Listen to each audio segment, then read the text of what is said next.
जो भी मेडिसिन मैंने ना आपको बहुत सारी चीज़ों के बारे में बता दिया। फर्स्ट थिंग मैंने तब तक का सॉलिड वो नहीं खाया था सॉलिड फूड जब तक का मेरे बेबी का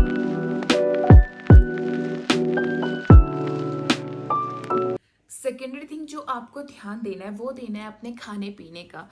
अगर आप अपने खाने पीने का ध्यान नहीं देंगे, अगर आप सॉलिड फूड एकदम से स्टार्ट कर देंगे तो वो आपको बहुत दिक्कत करने वाला है।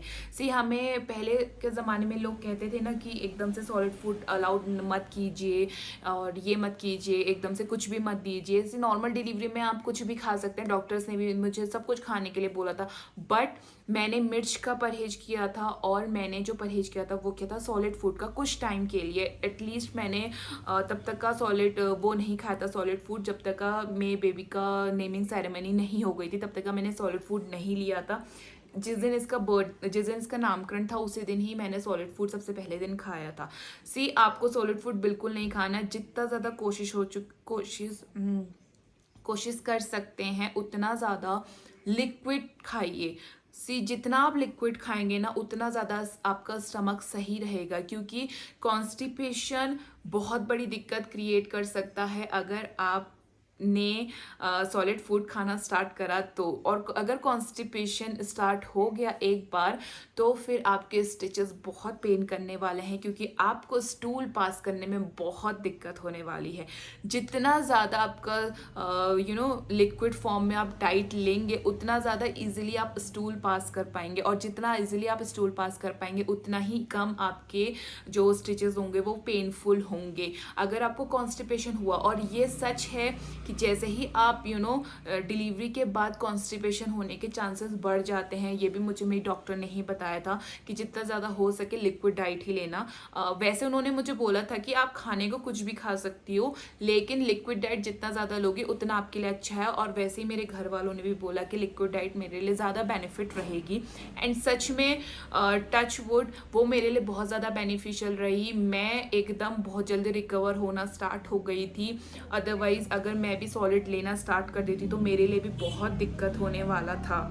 मैं जो खाती थी अपने डाइट में वो मैं खाती थी हरीला, जो कि बहुत ही यमी होता है, बहुत टेस्टी होता है। मुझे मम्मी ने और मेरी सासू माँ ने दोनों ने ही वही चीज़ दी हरीला खाने के लिए, तो मैं उसे बहुत खाती थी। उसमें क्या होता था, ड्राई फ्रूट्स भी आपको मिल जाते थे, हल्दी भी आपको मिल जाती थी, घी भी आपको मिल जाता था, तो सब चीज़ एक साथ मिल जाता था। तो आपको ज़्यादा टेंशन लेने की ज़रूरत नहीं होती थी कि ये नहीं खाया वो नहीं खाया। तो ये सब चीज़ें नहीं, सब उसमें ऐड ऑन होता था, तो सब आपके पेट में चला जाता था। सेकेंडरी थिंग जो मैंने सबसे ज़्यादा खाई थी वो थी मूंग की दाल। मसूर की दाल भी आप खा सकते हैं। जो मैंने सबसे ज़्यादा खाया था वो मूंग की दाल खाई थी एकदम लिक्विड फॉर्म में। मसूर की दाल आप खा सकते हैं एकदम लिक्विड फॉर्म में। और आप खाइए दलिया, दूध वाला दलिया, क्योंकि ब्रेस्ट फीड के लिए दलिया बहुत ज़्यादा अच्छा होता है। तो आप जितना ज़्यादा दलिया खाएंगे दूध वाला उतना ज़्यादा बेनिफिशियल होगा। उसमें जितने ज़्यादा ड्राई फ्रूट्स आप डाल सकते हैं उतना ज़्यादा ही बेनिफिशियल रहता है। तो जितना ज़्यादा लिक्विड फॉर्म में आप उस दलिया को रखेंगे उतना ही वो अच्छा रहता है, उतना ही वो हेल्दी रहेगा। गाइज लिक्विड चीज़ें आपको ज़्यादा लेनी है compare to solid things.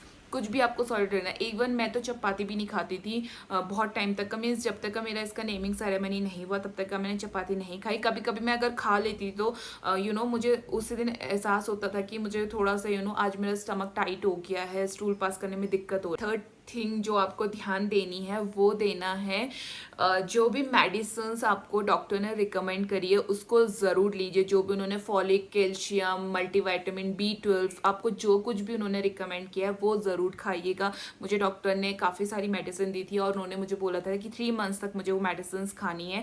And मैंने उनकी एक एक चीज़ को बहुत अच्छे से फॉलो किया। मैंने 3 मंथ्स तक अपनी मेडिसिन कंटिन्यू रखी थी, क्योंकि क्या होता है ना गाइज, बहुत सारी चीज़ें आपको उन मेडिसिन के थ्रू मिल रही होती है। आयरन आपको मेडिसिन के थ्रू मिलता है, कैल्शियम हो गया, फॉलिक हो गया, जो भी चीज़ बॉडी में कमी हो जाती है एक बेबी होने के बाद वो सब चीज़ें उनके थ्रू भी जाती हैं। साथ ही साथ आप अपनी डाइट भी अच्छी रखिए। और ज़रूरी नहीं है कि डेली आप प्रोटीन वाली चीज़ें खा रहे हैं, डेली ऐसी चीज़ खा रहे हैं जिसमें काफ़ी ज़्यादा आयरन है, ऐसा पॉसिबल नहीं है। तो जो भी मेडिसिन डॉक्टर ने आपको प्रोवाइड करी है, जो भी बोला है कि आपको ये इतने टाइम तक के लिए खानी है, उनको आप खाइए ही खाइए। आप बिल्कुल ये मत सोचिए कि नहीं नहीं दवाइयाँ खा के कुछ नहीं होता, दवाइयाँ खा के भी बहुत फ़र्क पड़ता है। उनका बिल्कुल एक टाइम से खाइए, जब डॉक्टर ने बोला ब्रेकफास्ट से पहले, ब्रेकफास्ट के बाद, तो हर चीज़ का ध्यान रखिए। डॉक्टर ने मुझे जो दिया था, एक गैस वाली पिल दी थी जो मुझे सुबह मॉर्निंग में उठते ही खानी होती थी। I don't know, may be बहुत सारे सिचुएशन में ऐसा होता है कि न्यूली मॉम जो होती है उनको प्यूकिश फील होता है मॉर्निंग में उठते ही, ये सब चीज़ें भी होती हैं। तो मुझे इन सब चीज़ों से कुछ भी सफ़र नहीं करना पड़ा, क्योंकि डॉक्टर ने मुझे दिया हुआ था सोर्स की आप इस तरीके से अपने आप को रिकवर कीजिए। सी गाइस, मैंने क्या किया था, मैं डॉक्टर की बातों को भी सुन के चलती थी और मैं घर वालों की बातों को भी सुन के चलती थी, इसलिए मैं बहुत जल्दी रिकवर हो चुकी थी। एंड मुझे बिल्कुल भी स्टिचेस पेनफुल हो रहे थे स्टार्टिंग के 2-3 डेज, तो बहुत टफ हो जाते हैं, बहुत ज़्यादा दिक्कत करते हैं। बट क्या होता है ना, धीरे धीरे धीरे जब वो रिकवर होना स्टार्ट करते हैं तो आप जल्दी जल्दी अच्छा फील करना स्टार्ट हो जाते हो। तो डिलीवरी के बाद आपको अपने स्टिचेस का बहुत ध्यान रखना है। अगर आपके स्टिचेस ठीक हैं तो उतना ही जल्दी आपकी बॉडी रिकवर होना स्टार्ट होती है। अगर आपके स्टिचेस सही नहीं है तो उतना ही ज़्यादा आप लो फील करोगे, उतना ही ज़्यादा आप इरिटेटेड फील करोगे, उतना ही ज़्यादा आप फील करोगे कि पता नहीं क्या हो गया आपके साथ, क्यों आपको ऐसा फील हो रहा है, क्यों आप इस सिचुएशन में हो। तो आप उतना ही ज़्यादा वैसा इन सब चीज़ों के आगे पीछे घूमोगे। सो ये सब चीज़ों से अगर आपको बचना है तो आपको अपने स्टिचेस पे सबसे ज़्यादा ध्यान देना है। आफ्टर डिलीवरी स्टिचेस पे आप जितना ज़्यादा ध्यान देंगे उतनी ही जल्दी आपका माइंड रिलीफ होगा, आप रिलीफ होगे, आप जल्दी जल्दी रिकवर होगे। तो बॉडी में जो वीकनेस होती है वो ख़त्म होने लगेगी, और जिसकी वजह से फ्रस्ट्रेशन, इरिटेशन होता है, वो सब चीज़ें ख़त्म होने लगेंगी अपने आप ही।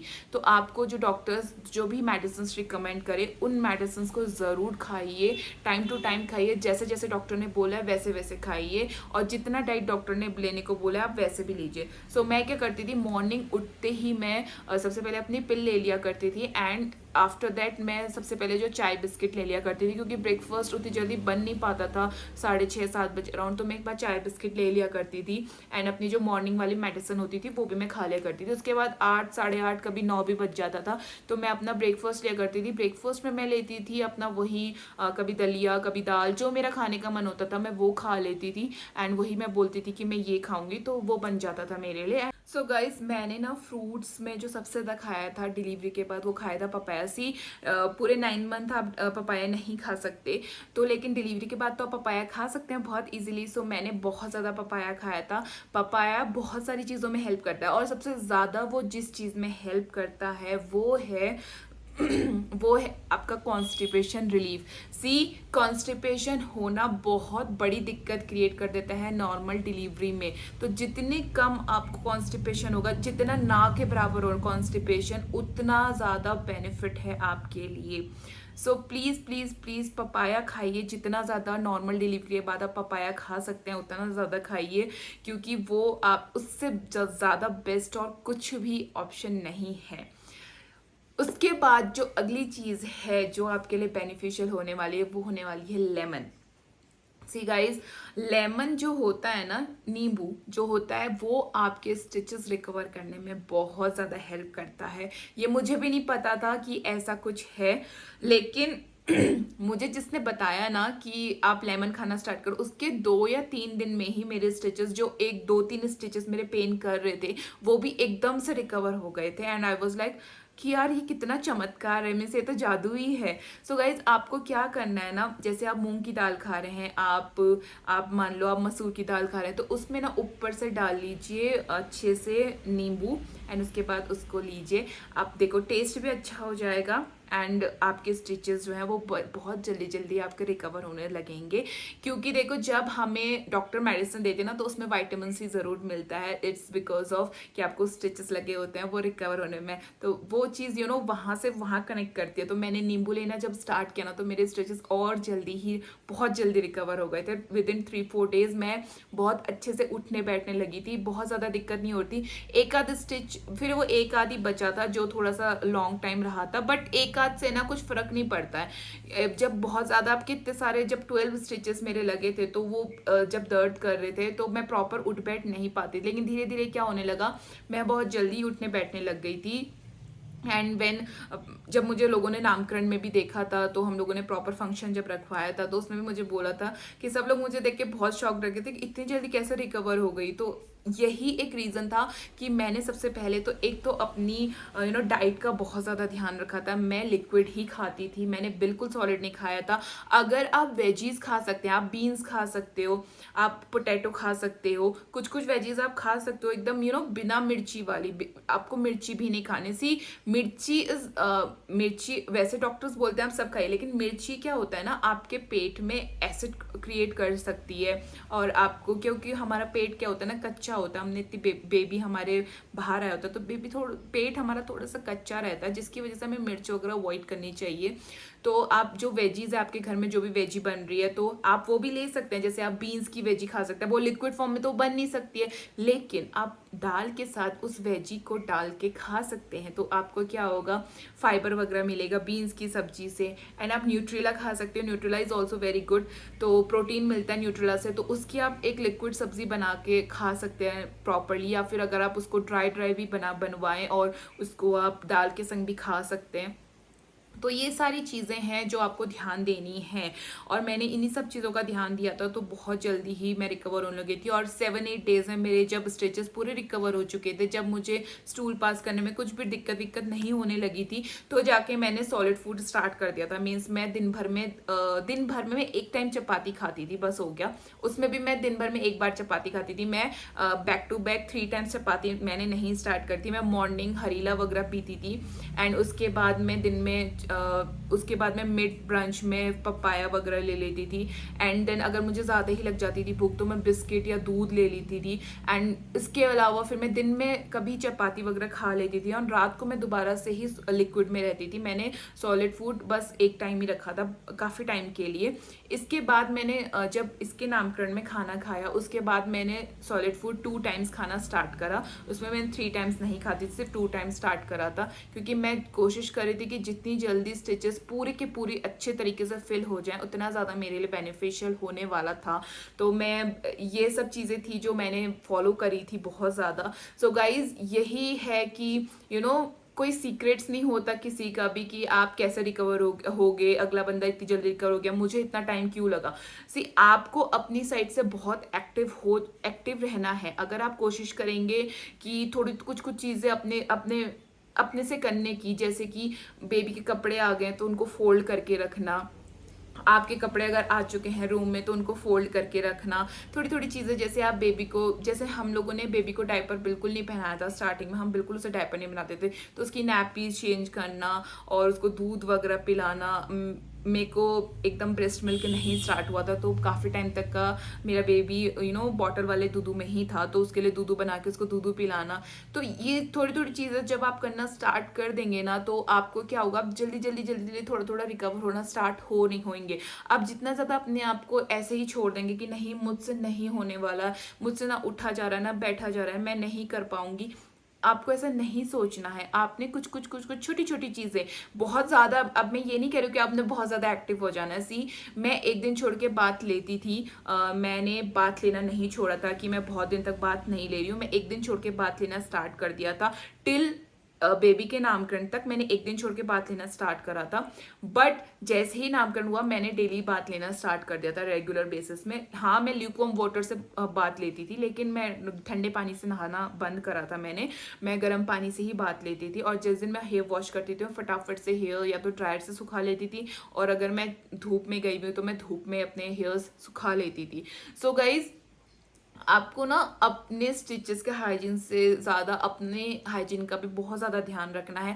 जितना आप सोचेंगे नहीं हम नहीं नहाएंगे या फिर हम चेंज नहीं करेंगे, तो ऐसा मत सोचिए। जितनी जल्दी आप अपने आप को एक्टिव कर सकते हैं, जितनी ज़्यादा जल्दी नॉर्मल लाइफ में लाने की कोशिश करेंगे, वो आपके लिए बहुत ज़्यादा बेनिफिट होने वाला है।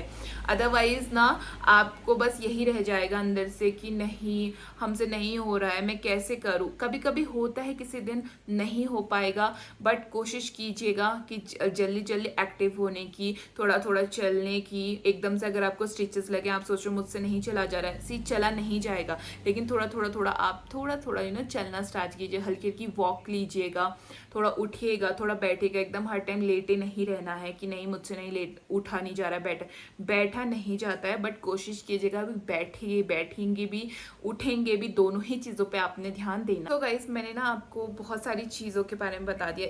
फर्स्ट थिंग, आपको अपने स्टिचेस की हाइजीन पे बहुत ज़्यादा ध्यान देना है जब आप नॉर्मल डिलीवरी से हैं तो। मुझे सी सेक्शन का नहीं पता, बट नॉर्मल डिलीवरी के जो भी स्टिचेस के लिए स्टिचेस रिकवरी जितनी जल्दी हो सके उसके लिए आपको क्या क्या करना है, तो वो सब चीज़ें मैंने आपको बता दी हैं। सेकेंडरी थिंग, आपको एक्टिव रहना है, आप बिल्कुल लेथार्जिक नहीं रहिए कि नहीं हम लेटे रहेंगे मिलेंगे, नहीं, अपना काम खुद करिए, छोटी छोटी चीज़ें करिए, फ्रेश होइए, चेंज करिए, ब्रश कीजिए, एंड उसके बाद डेली चेंज कीजिए, एंड आपको बहुत अच्छा लगेगा आप डेली चेंज करेंगे। और डेली अगर आप एक दिन छोड़ के भी नहाने की कोशिश करते हैं तो वो कीजिए। सो वो आपके लिए बहुत ज़्यादा बेनिफिशियल रहेगा। आप जितना ज़्यादा अपने आप को हाइजीनिक रखेंगे उतनी ही जल्दी आपकी बॉडी एक्टिव होना स्टार्ट करेगी। थर्ड थिंग मैंने आपको बताया कि खाने में लेमन ज़रूर लीजिए। आप जितना ज़्यादा लेमन लेंगे उतनी जल्दी ही आपके स्टिचेस जल्दी भरेंगे। एंड फोर्थ चीज़ ये है कि आपको जो भी डॉक्टर्स ने दवाइयाँ रिकमेंड करी हैं उन दवाइयों को अवॉइड मत कीजिए कि नहीं हमें क्या करना दवाई खा के, फॉलिक हमें कोई ज़रूरत नहीं है, बट हमें ज़रूरत है। एक बच्चे के साथ साथ एक माँ को भी सबसे ज़्यादा ज़रूरत होती है। जब वो एक माँ बनती है तो उसको उससे भी ज़्यादा केयर की ज़रूरत होती है, क्योंकि बॉडी से एक बहुत बड़ी चीज़ बाहर आई होती है जिसको आपने 9 महीने अपने अंदर रखा होता है। तो उसके साथ जब बेबी बाहर आता है ना तो बहुत सारे चेंजेस हमारी बॉडी में हो जाते हैं, जिसकी वजह से हमें भी केयर की बहुत ज़रूरत है। हमें अपनी डाइट का ध्यान रखने की बहुत बहुत बहुत ज़्यादा ज़रूरत है। तो डोंट थिंक कि यार ये चीज़ें वेट बढ़ा देंगी, ये वेट कम हो जाएगा धीरे धीरे। एक टाइम पीरियड आता है जब वेट बढ़ता है, ठीक है मेरा भी वेट बढ़ा है, बट इट्स लाइक ओके, ठीक है, धीरे वेट अपने आप ही मैनेज होने लग जाता है। बट जिस टाइम पीरियड में आपको ज़्यादा ज़रूरत है अपनी हेल्थ के और ध्यान रखने की, वो टाइम पीरियड को please don't lose that period. उस पीरियड में आप अपना ध्यान रख लेंगे तो आपके लाइफ टाइम के लिए बहुत अच्छा हो जाएगा। तो गाइज़ ये थे मेरे हेल्दी एंड हैप्पी टिप्स जल्दी नॉर्मल डिलीवरी में रिकवर होने के। तो जितनी जल्दी हो सके इस चीज़ को अपने ऊपर अप्लाई कीजिए and enjoy your delivery after delivery journey. So goodbye and take care all of you.